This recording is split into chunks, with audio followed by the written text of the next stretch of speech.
एक मैं आपको जब डी कार्बोक्सिलेशन करा रहा था ना, तो 2-3 एग्जाम्पल छूट गए हैं, तो वो डी कार्बोक्सिलेशन में लिखना आप लोग, है ना। 2-3 एग्जाम्पल छूटे हैं, वो देखना एक बार। जैसे ये है, एक बार लिख लेना, ओम्स गैप, ओम्स गैप, है ना, मैंने आपको पहले भी लिखाया हुआ है ओम्स गैप। डी कार्बोक्सिलेशन में और डिहाइड्रेशन में लिख लेना आप, जहां मैंने डी कार्बोक्सिलेशन कराया था ना। तो देखो जैसे ये है, ओम्स गैप क्या होता है, ओम्स लिखो मेरे साथ साथ, गैप, है ना। Oh my student get a Pepsi, ये डाई कार्बोक्सिलिक एसिड के नाम को याद करने का तरीका है ना। एक बार लिखो, पहले बता चुका हूँ मैं। ओ मतलब ये ऐसे ध्यान रखो, ये CH2 का होल एन COH है। अगर बेटा एन होगा 0 तो बनेगा ओ मतलब ऑक्सैलिक एसिड। N1 होगा तो क्या होता है, मेलोनिक एसिड, लिखते जाओ। N2 होगा तो क्या होता है, सक्सनिक एसिड। N अगर 3 होगा तो क्या होता है, ग्लूटेमिक एसिड। N4 होगा तो क्या होगा, एडिपिक एसिड। N5 होता है तो क्या होता है, पिमिलिक एसिड, है ना, पता है। ओम्स गैप, oxalic acid, malonic acid, succinic acid, glutamic acid, adipic acid, pimelic acid. ये CH2 का होल एन COH है, ठीक है। अगर N 0 रखेंगे तो ऑक्सैलिक एसिड है, तो बेटा ऑक्सैलिक एसिड 0 रखो तो क्या हो गया, ऑक्सैलिक एसिड ये हो गया। इसको हीट करेंगे, इन सबके हीटिंग इफेक्ट ध्यान रखने हैं, है ना, हीटिंग इफेक्ट इसका। इसको हीट करोगे तो क्या बनता है, CO plus CO2 plus H2O, ये तुम्हें याद रखना पड़ेगा। ऑक्सैलिक एसिड को हीट करते हो तो CO plus CO2 plus H2O, ये जरूर पढ़ा होगा क्लास 11th में, नहीं पढ़ा हो तो फिर देख लो एक बार, आ जाता है। अब मेलोनिक एसिड को हीट करते हो, देखो ध्यान रखो, CH2 COH और COH। मेलेनिक एसिड को हीट करते हैं तो क्या बन जाता है, CH3 COH और CO2 निकल जाता है। ध्यान रखना, एक कार्बन पर 2 COH लगे होंगे तो हीट करने पर CO2 निकलेगा, हीट करने पर CO2 निकल जाएगा। क्लियर है, ध्यान रखना, हीट करने पर क्या निकलेगा, CO2 निकल जाएगा, है ना। ऐसे देख सकते हो इसकी मैकेनिज्म, देखो याद करने के लिए। CH2 मान लो आप NaH की प्रेजेंस में हीट कर रहे हो इसको, तो क्या होगा, ये COO माइनस, है ना, और ये COOH, तो बेटा ये बॉन्ड बनाएगा तो ये निकलेगा, तो CO2 निकल गया, CH2 माइनस पे H आ जाएगा, तो CH3 COH बन जाता है। क्लियर है, याद हो गया। अब देखो सक्सिनिक एसिड को हीट करोगे तो ये CH2 COH और ये COH है ना। इसको हीट करोगे, हाँ, तो एनहाइड्राइड बनेगा, बिल्कुल सही है, याद है आप लोगों को, H2O निकलेगा और क्या बन जाएगा, एनहाइड्राइड, CH2CO एनहाइड्राइड बन जाएगा ना। ऐसे ही N इज इक्वल टू 3 होगा तब भी एनहाइड्राइड बनेगा, है ना। N इज इक्वल टू 3 होगा तब भी एनहाइड्राइड बनेगा, पहले कर चुके हम लोग इसको। CH2 ये COOH और COOH, है ना, इसमें भी एनहाइड्राइड बनता है बेटा, तो ये कितने मेंबर ट्री बन जाती है, 6 मेंबर ट्री बन जाती है। CH2 जिसने नहीं किया है नोट कर लेना जरूर, आ जाता है ये, है ना, 1 2 3 4 5 6 मेंबर ट्री।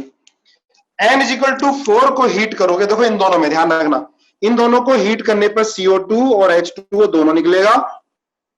इसको हीट करने पर 3 को 2 को, इनको हीट करने पर सिर्फ H2 निकलेगा, इसको हीट करने पर CO2 निकलेगा, इसको हीट करने पर CO और CO2 निकलेगा। ये लर्न करना है ध्यान से, है ना। N इज इक्वल टू 4 5 होगा तो हीट करने पर CO2 और H2 दोनों निकल जाता है, एक कार्बन कम हो जाता है, ठीक है। तो क्या होगा इसमें, देखो एडिपिक एसिड में बनेगा बेटा ये साइक्लोपेंटेनॉन, है ना, और इसमें बनेगा साइक्लोहेक्सेनॉन। CO2 और H2O दोनों निकलेगा इसके अंदर, ध्यान रखना, CO2 और H2O दोनों ही रिलीज होगा, एडिपिक एसिड में और पिमिलिक एसिड में। क्लियर है? कर लोगे? चलो एक और लिखो, heating effect of hydroxy acid. डालो, heating effect of hydroxy acid लिखो, हीटिंग इफेक्ट ऑफ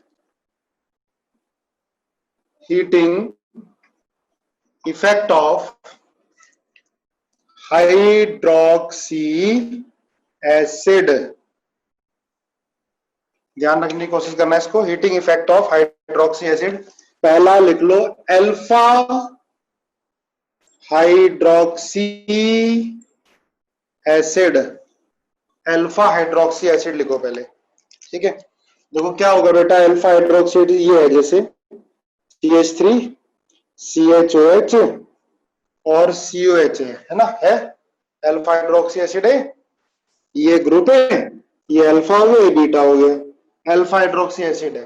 तो बेटा इसको जब हीट करते हैं तो ध्यान रखना, IIT में पूछा गया है ये क्वेश्चन, बस जब भी क्वेश्चन थोड़ा सा टफ बनाना होता है तो स्टीरियो और ऐड कर देते हैं। ठीक है, अभी तो सिंपल देखो, अल्फा हाइड्रोक्सी को हीट करोगे तो जो प्रोडक्ट बनती है ना वो लैक्टाइड बनती है। लैक्टाइड, लैक्टाइड होता क्या है, लैक्टाइड समझो, ये इसके बेटा 2 मोल लेते हैं, याद करना मुश्किल है तो समझना है ना कि कैसे मैकेनिज्म से हुआ होगा ये। इसके 2 मोल लेते हैं CH3COOH और एक हमने ले लिया CH3CCOOH। देखो यहाँ अल्कोहल है तो हमने यहाँ एसिड ले लिया दूसरे का, और ये CH और ये OH हो गया। अब देखो हमने पढ़ा हुआ है, ये है अल्कोहल और ये क्या है, एसिड है। यहाँ ये अल्कोहल है और ये एसिड है, तो बेटा अल्कोहल और एसिड मिलते हैं तो क्या बनता है, एस्टर। बिल्कुल सही है, हार्दिक का रिस्पॉन्स आया है, एस्टर। OH और COH क्या बनता है, एस्टर बनता है। सिंपल ऐसे भी कर लो भाई, ये न्यूक्लियोफाइल है, जाकर यहाँ अटैक कर गया है ना, और H2 निकल गया, तो ऐसे भी निकाल सकते हैं, H2 निकाला, यहाँ से ये H2 निकाला और क्या मिल गया, एस्टर मिल गया। क्लियर है, ध्यान रहेगा। तो बनेगा CH3CHO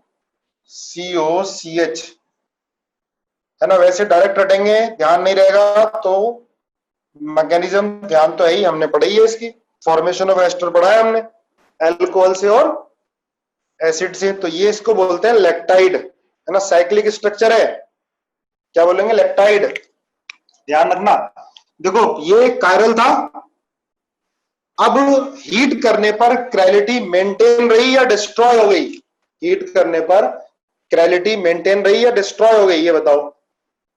रिएक्टेंट कायरल था तो प्रोडक्ट कायरल है या नहीं है, कायरल प्रोडक्ट में क्रेलिटी है या नहीं है, मेंटेन रही। देखो बेटा ये कायरल है ना, कायरल है, ठीक है ना, कायरल है तो क्रेलिटी मेंटेन रही। क्लियर है, समझ में आई बात। भैया कायरल एटम है तो कायरल एटम प्रोडक्ट में भी है, क्रेलिटी मेंटेन रही। कुछ भी कोई क्वेश्चन टफ नहीं आता, टफ बनाने के लिए क्या करते हैं, क्रेलिटी स्टीरियो आइसोमेरिज्म डाल देंगे, कुछ नहीं होता है। ठीक है, नहीं कायरल एटम। अब लिखो बीटा हाइड्रोक्सी एसिड, बेटा बीटा हाइड्रोक्सी एसिड को हीट करते हैं तो अनसैचुरेटेड एसिड मिलता है। लिख लो, बीटा हाइड्रोक्सी एसिड को हीट करते हो आप, CH3 CHOH CH2COH, इसको हीट करोगे तो अनसैचुरेटेड एसिड मिलेगा, अनसैचुरेटेड एसिड। तो कोई अल्फा हाइड्रोक्सी को हीट कर रहे थे तो एस्टर बन रहा था, साइक्लिक एस्टर बन रहा था, जिसको हम लैक्टाइड बोलते हैं। लेकिन यहां पर देखो ये OH है और इस कार्बन पर ये हाइड्रोजन एसिडिक है, तो पानी निकल जाता है और अनसैचुरेटेड एसिड मिल जाता है। ठीक है, ये देखो ये सेकंड था। अब थर्ड लिखो, heating of gamma hydroxy acid, heating of gamma hydroxy acid. तो गामा हाइड्रोक्सी एसिड क्या होगा भाई, CH3 CHOH। बताओ जरा क्या बनेगा गामा हाइड्रोक्सी में, कोई बताएगा, बताओ, चलो देखते हैं। बिल्कुल सही बात है भाई, सही बता रहे हो आप लोग। अब इसके अंदर क्या होगा, देखो ये OH है और ये एसिड है, तो क्या बनेगा, एस्टर, प्रोसाइक्लिक एस्टर। ये OH जाके यहाँ अटैक करेगा और ये OH निकल जाएगा, है ना। ये OH जाकर अटैक करेगा, H+ यहाँ चिपकेगा, निकल जाएगा। ये हमने पहले करा रखा है, आपको पूरी मैकेनिज्म बता रखी है। तो क्या मिलेगा, साइक्लिक एस्टर मिलेगा।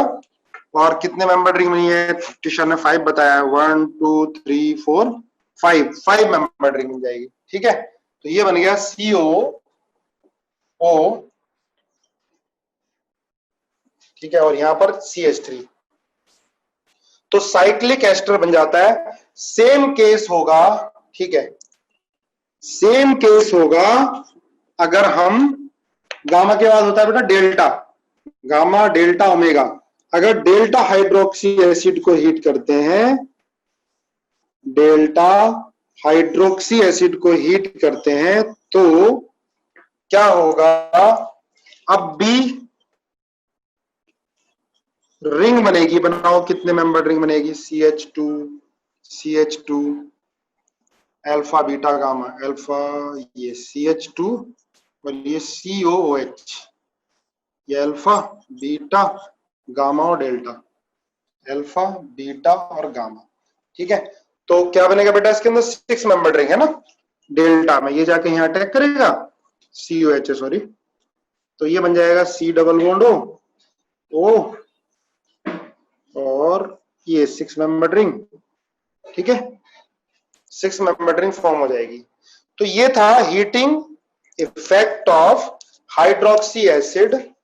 नहीं, इसमें तो 6 मेंबर रिंग बनेगी ना बेटा, देखो 1 2 3 4 5 6, अगर हम डेल्टा हाइड्रोक्सी एसिड लेते हैं, ठीक है ना, तो क्या बनेगी, 6 मेंबर रिंग फॉर्म होगी, है ना।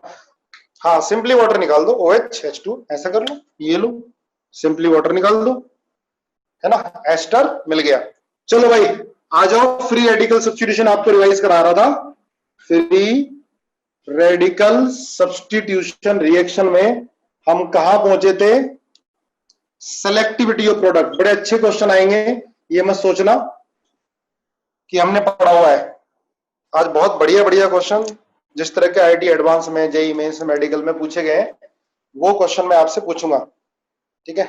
फेयर करना है। सेलेक्टिविटी ऑफ प्रोडक्ट, ये टॉपिक मैं पिछली बार कराना था, ठीक है।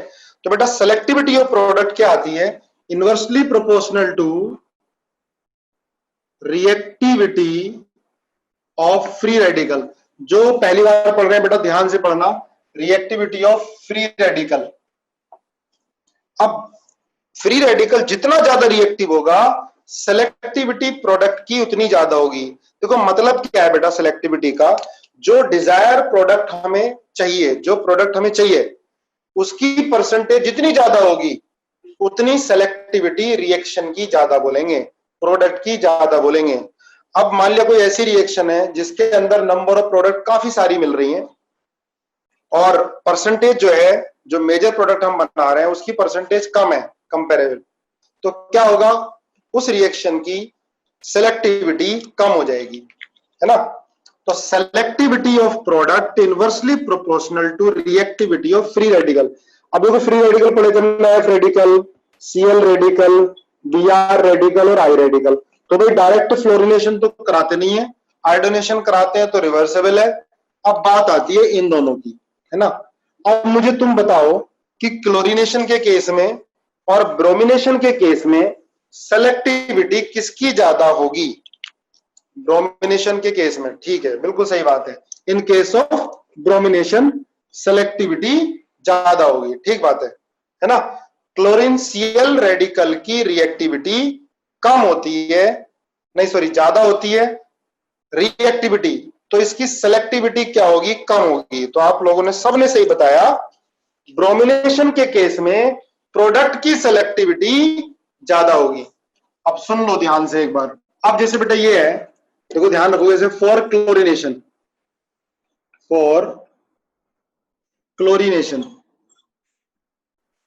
देखो क्लोरीनेशन के केस में या किसी भी केस में टर्शरी हाइड्रोजन के निकलने का रेट ज्यादा होता है, फिर सेकेंडरी हाइड्रोजन, फिर प्राइमरी हाइड्रोजन, है ना, ये पढ़ा है। चाहे क्लोरीनेशन हो चाहे ब्रोमिनेशन हो, टर्शरी हाइड्रोजन के निकलने का रेट ज्यादा होगा, फिर सेकेंडरी हाइड्रोजन, फिर प्राइमरी हाइड्रोजन। क्यों? क्योंकि टर्शरी हाइड्रोजन निकलने के बाद फ्री रेडिकल बेटा टर्शरी बनेगा, ये है ना, मान लीजिए हाइड्रोजन टर्शरी है ना, ये हटाओगे तो टर्शरी रेडिकल बनेगा जो कि ज्यादा स्टेबल होता है, टर्शरी रेडिकल की स्टेबिलिटी ज्यादा होती है, फिर सेकेंडरी रेडिकल की, फिर प्राइमरी रेडिकल की। और क्लोरीनेशन के केस में टर्शरी हाइड्रोजन के हटने का रेट 5, सेकेंडरी का 3.8 और प्राइमरी का कितना होता है? 1 होता है। अगर प्राइमरी हाइड्रोजन का रिलेटिव रेट 1 है तो सेकेंडरी हाइड्रोजन का हटने का रेट 3.8 होगा और टर्शरी हाइड्रोजन के हटने का रेट 5 होगा, है ना।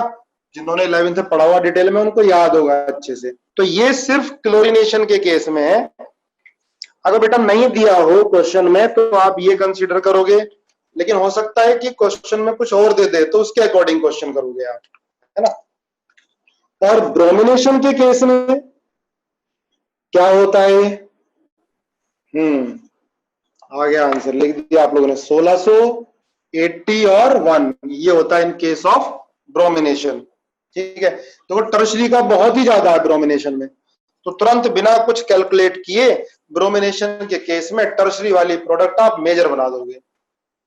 लेकिन क्लोरीनेशन में प्राइमरी और सेकेंडरी में ज्यादा डिफरेंस नहीं है। जैसे हमने एग्जांपल ये ले लिया, देखो ध्यान से, CH3 CH3 CH CH3, हम क्लोरीनेशन करा रहे हैं। पहले तो मुझे बताओ total number of monochloro product कितनी बनेंगी, बताओ जरा। टोटल नंबर ऑफ, सोचो, total number of monochloro product कितनी, लिखो जरा, 2। देखो, क्योंकि बेटा दो तरह के हाइड्रोजन है, ये प्राइमरी कार्बन है और ये सारे प्राइमरी कार्बन आइडेंटिकल हैं, ये भी ये भी ये भी। आइडेंटिकल का मतलब होता है कि अगर हम हाइड्रोजन हटाएंगे, ये नो हाइड्रोजन है, ये नो के नो हाइड्रोजन आइडेंटिकल है, इन नो हाइड्रोजन में से कोई सा भी हाइड्रोजन हटाकर आप Cl लगाओगे तो प्रोडक्ट सेम बनेगी। तो हम बोलेंगे this compound has 9 equivalent primary hydrogen. तो एक प्रोडक्ट तो ये बन गई CH3H और CH3 प्राइमरी वाली, और दूसरी बन गई ये टर्शरी वाली।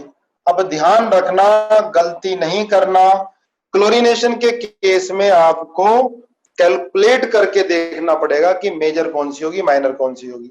अगर क्लोरीनेशन नहीं होता तो आप ब्रोमिनेशन होता तो सीधा कह देते भैया टर्शरी वाली प्रोडक्ट मेजर होगी इन केस ऑफ ब्रोमिनेशन, क्योंकि ब्रोमिनेशन के केस में 1600 है टर्शरी हाइड्रोजन हटने का रेट, इसलिए कोई कैलकुलेट करने की जरूरत नहीं है। ब्रोमिनेशन के केस में टर्शरी वाली प्रोडक्ट ज्यादा होगी, लेकिन क्लोरीनेशन के केस में आपको कैलकुलेट करना पड़ेगा। अब सुनो, जैसे प्रोडक्ट ये ए है और ये बी है, ठीक है, ए और बी है, तो बेटा relative amount of A, relative amount of A कैसे निकालते हैं, सुनना जरूर ध्यान से जो पहली बार पढ़ रहे हैं। ए का रिलेटिव अमाउंट निकालना है क्लोरीनेशन में, तो देखो नंबर ऑफ प्रोबेबल हाइड्रोजन, देखो ए प्रोडक्ट को बनने के लिए नंबर ऑफ प्रोबेबल हाइड्रोजन है टोटल 9। इन 9 हाइड्रोजन में से कोई भी हाइड्रोजन हटाओगे तो प्रोडक्ट यही बनेगी, चाहे Cl यहां लगा दो तुम, चाहे यहां लगा दो, चाहे यहां लगा दो, है ना। IUPAC नोमेनक्लेचर तो सेम आएगा। तो बेटा नंबर ऑफ प्रोबेबल हाइड्रोजन, इसको बोलते हैं प्रोबेबिलिटी फैक्टर। कितने हैं? 9 है, 9 है। इस प्रोडक्ट को बनने के लिए नंबर ऑफ अवेलेबल हाइड्रोजन 9 है और प्राइमरी हाइड्रोजन हटने का रेट कितना होता है? 1, ये लिखवाया हुआ है मैंने, 1। तो रिलेटिव अमाउंट कितना हो गया ए प्रोडक्ट का? 9 हो गया। अब बी का निकालना है, तो बेटा बी में number of relative amount of B, relative amount of B, तो बी प्रोडक्ट बनने के लिए नंबर ऑफ प्रोबेबल हाइड्रोजन कितने हैं? 1 है, एक ही तो है टर्शरी, और टर्शरी हाइड्रोजन हटने का रेट कितना होता है? 5 होता है, तो कितना हो गया? 5। और टोटल कितना आ गया? टोटल आ गया 14, 9 + 5। तो बेटा परसेंटेज निकालनी है ए की, बताओ जरा कितनी आती है परसेंटेज ऑफ ए? 9/14 × 100 आ जाएगी। कितनी आती है परसेंटेज ऑफ ए, बताना जरा। 63 अप्रोक्स, 64, चलो 64 अप्रोक्स है ना, ये आती है। और ये 36 हो गई है ना, बी।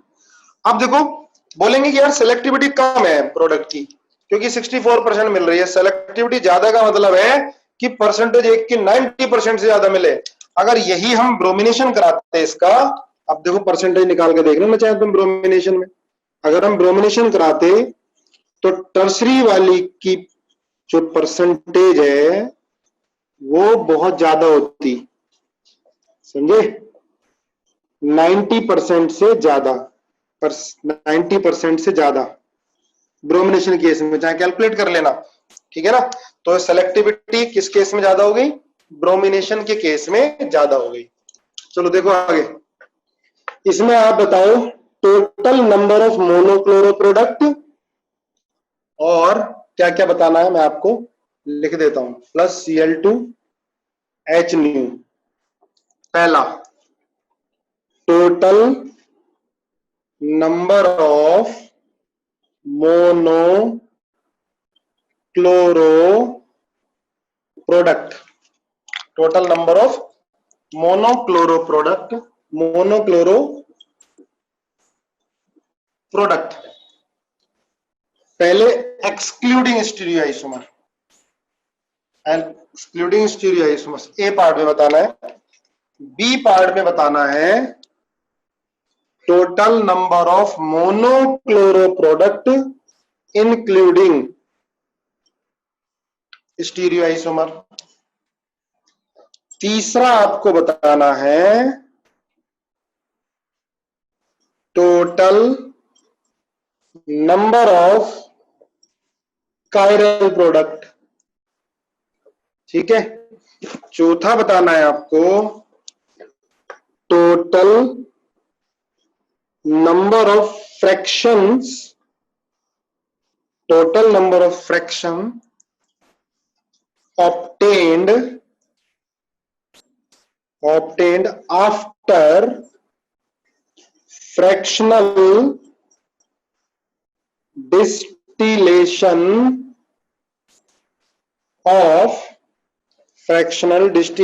of product। बात समझ में आई, फ्रैक्शनल डिस्टिलेशन ऑफ प्रोडक्ट।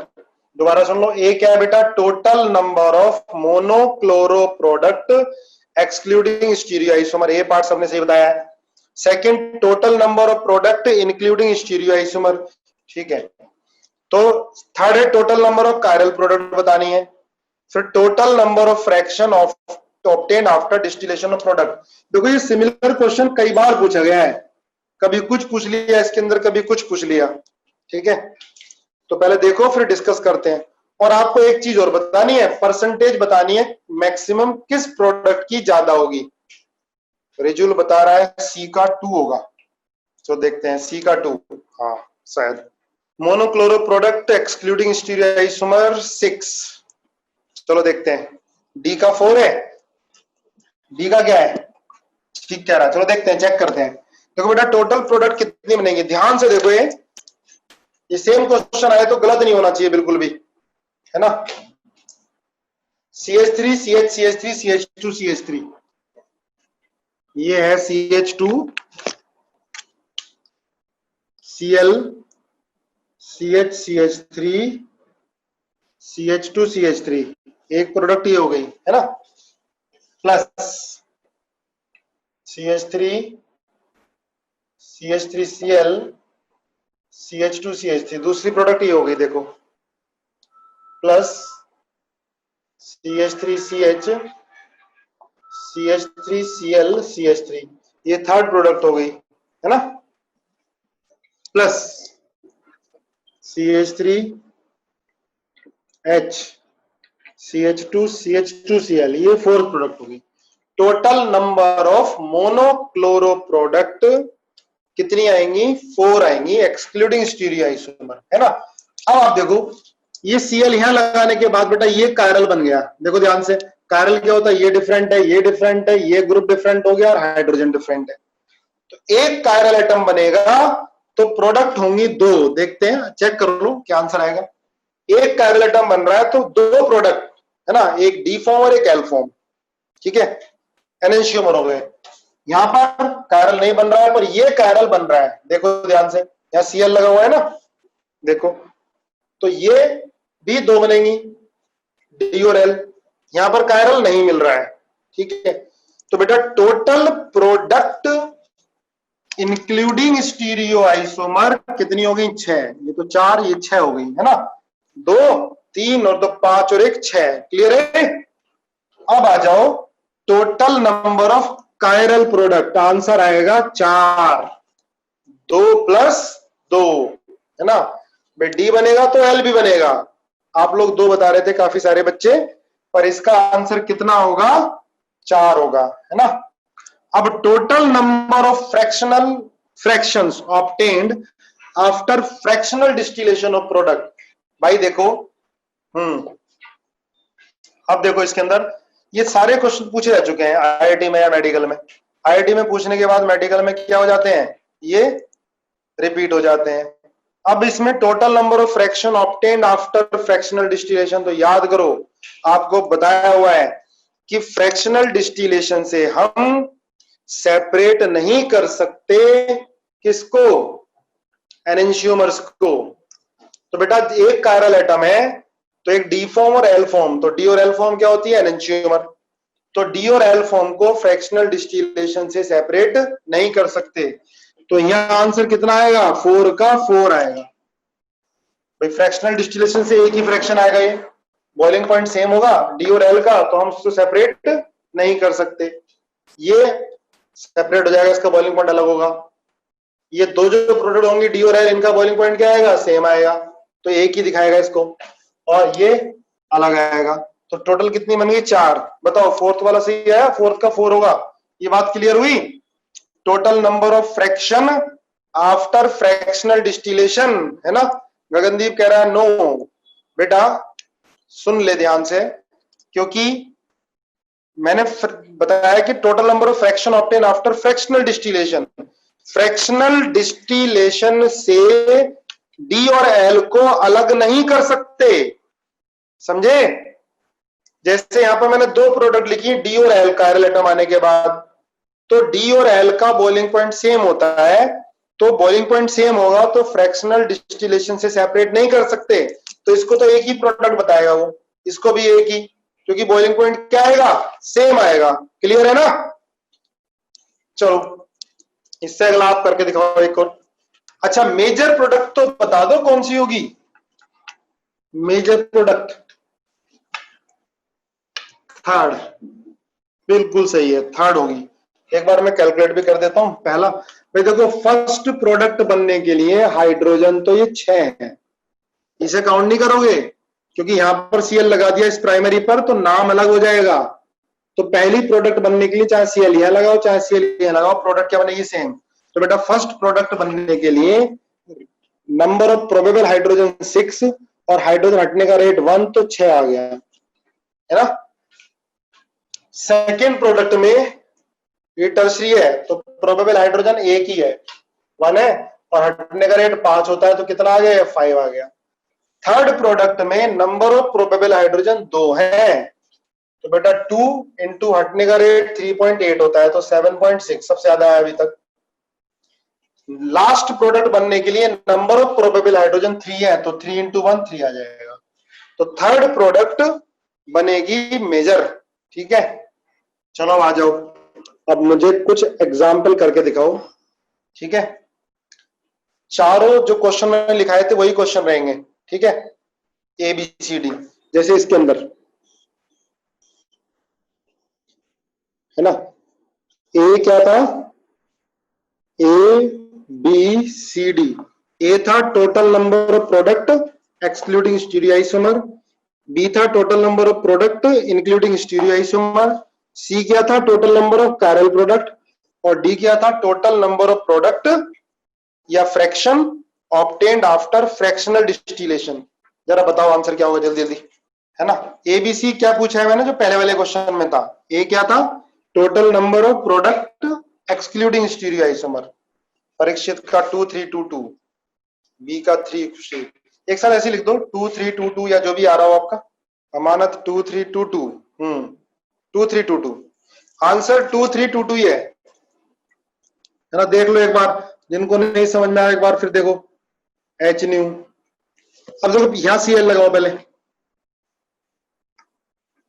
कोई कार्बन तो नहीं बन रहा है, एक बनेगी प्रोडक्ट। दूसरा इधर सीएल लगाओ, तीसरा, बस दो ही बनेंगी भाई। सीएल तो आप यहां लगा दो या सीएल यहां लगा दो, एक ही तो बात है। एक अब यहां से लगाओ या यहां लगाओ, एक ही बात है, यहां लगा दो यहां लगा दो। ये तो बेटा टोटल मोनोक्लोरो प्रोडक्ट एक्सक्लूडिंग स्टीरियोआइसोमर दो आ गई, इंक्लूडिंग स्टीरियोआइसोमर तो पहला कायरल नहीं है पर दूसरा तो कायरल बन रहा है ना, तो दो काउंट करोगे, एक कायरल एटम बन रहा है, दो काउंट करोगे तो कितना आ गया, 2 + 1 3 आ गया। अब बताना है आपको total number of chiral product, तो बेटा कायरल प्रोडक्ट दो बोलोगे, ये कायरल एटम है तो D + L, ये दो दो। फ्रैक्शनल डिस्टिलेशन के बाद ये तो एक काउंट करोगे, पर ये दो जो है ये एक ही आएगी फ्रैक्शनल डिस्टिलेशन में, क्योंकि फ्रैक्शनल डिस्टिलेशन से हम डी और एल को सेपरेट नहीं कर सकते, एनंशियोमर को सेपरेट नहीं कर सकते। क्लियर है? चलो एक और करके दिखाओ, पहला, दूसरा ये बताओ जल्दी से, ABCD ये बताना है जल्दी, फिर बताओ ये थर्ड।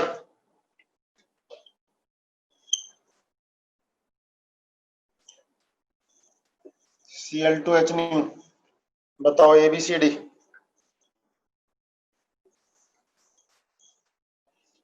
जल्दी करो, ये वाला सेकंड वाला क्या आ रहा है, 2202, दीप का 2202, 2202 शायद ये है 2202 है ना, ये आ रहा है।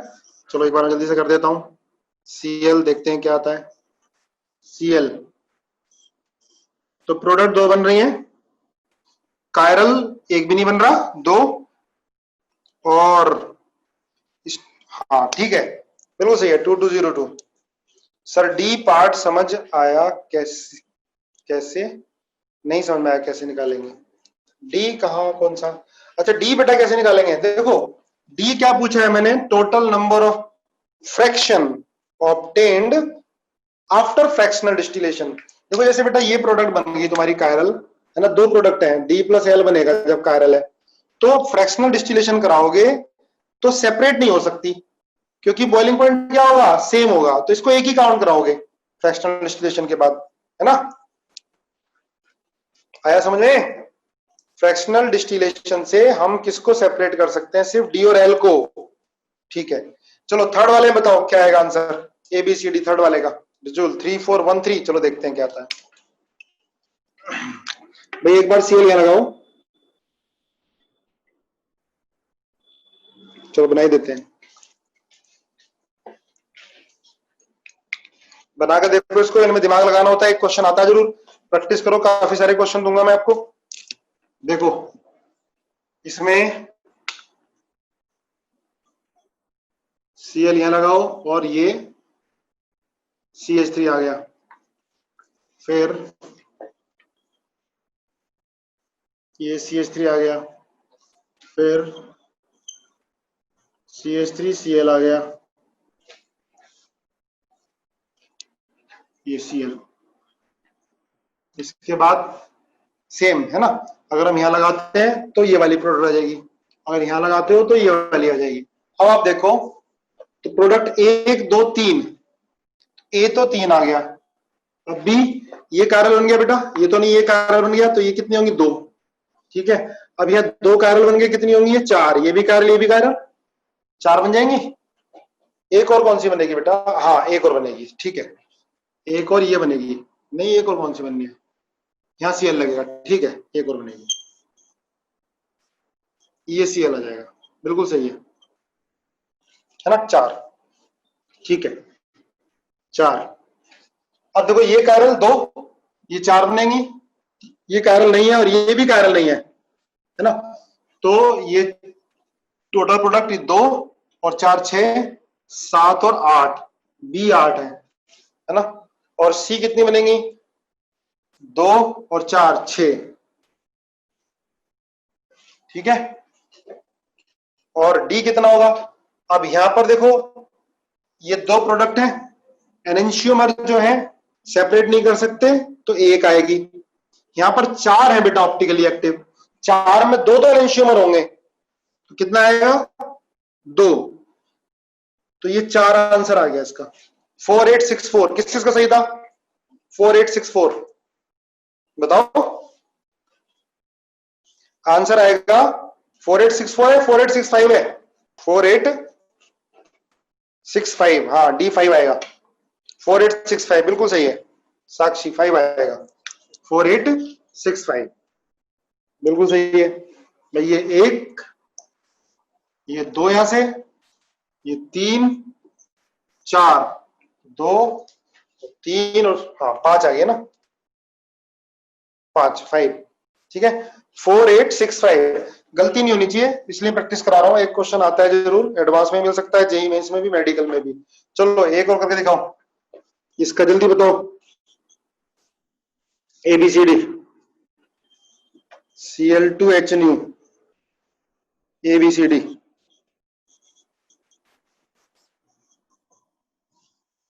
ये मान लिया पहला है, फर्स्ट ही लिख लेना इसको, जितने डिस्कस हो गए ठीक है। सेकंड वाले में बताओ।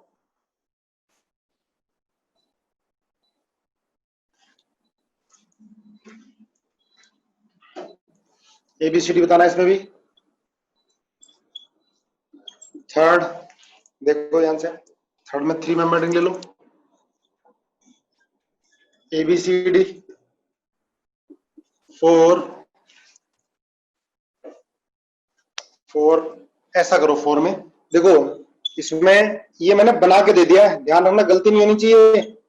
ये अब द प्लेन बना के दिया है, देखते हैं किसका सही होगा। ये मैं आपको होमवर्क दे रहा हूं 5, ठीक है। इसमें आपको ABCD चारों बतानी है, ठीक है।